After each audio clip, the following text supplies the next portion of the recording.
I simply want to give a title to called The Fierce Urgency of Now. I represent the more than 70 million people who live in the United States of America with criminal convictions.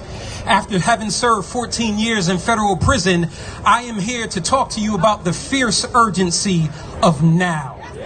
What is the fierce urgency of now? The fierce urgency of now was something that a great American articulated in the shadow of the Lincoln Monument approximately 55 years ago. You might be familiar with him. His name was the Reverend Martin Luther King Jr. He talked about the fierce urgency of now.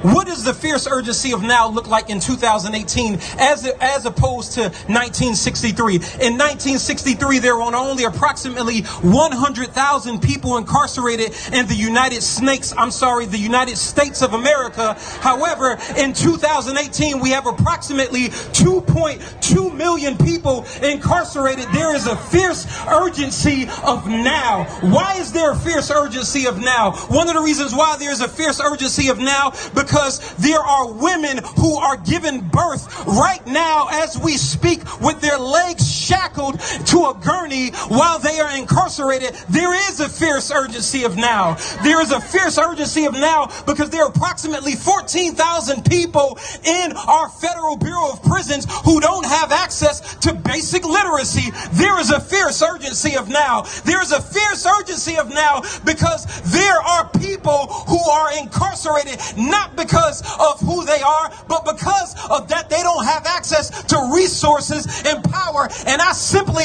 live by a creed that those who are closest to the problem are closest to the solution, but furthest from resources and power. There is a fierce urgency of now. So we are here to serve notice on number 45. We are here to serve notice on Jeff Sessions. We are here to serve notice on Congress. We are here to serve notice on the Senate that the muted voices that are incarcerated in our prisons, we are coming home. And we're coming home with a message that we will be elected, that we will put people in office, that we will have a